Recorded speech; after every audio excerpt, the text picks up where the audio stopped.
କୋରାପୁଟ ଜିଲ୍ଲା ସୁନାବେଡ଼ା 26 ନମ୍ବର ଜାତୀୟ ରାଜପଥ ଅଧରାତିରେ ମର୍ମନ୍ତୁଦ ସଡ଼କ ଦୁର୍ଘଟଣା। ଏହି ଦୁର୍ଘଟଣାରେ 4 ଜଣ ପ୍ରାଣ ହରାଇଛନ୍ତି।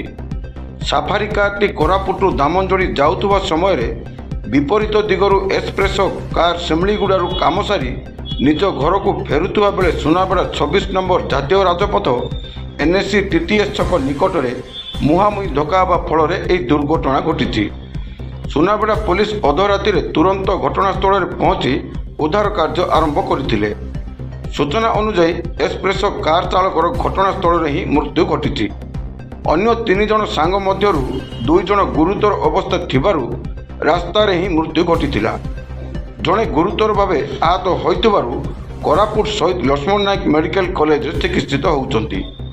ଦୁର୍ଘଟଣାଟି ଏତେ ଭୟଙ୍କର ଥିଲା ଯେ ସାଫାରୀ କାର୍ ରାସ୍ତା ପାର୍ଶ୍ୱରେ ଓଲଟି ପଡ଼ିଥିଲା। ସାଫାରୀ ଚାଳକ ମଧ୍ୟ ଘଟଣାସ୍ଥଳରେ ମୃତ୍ୟୁ କରିଥିବା ସୂଚନା ମିଳିଛି।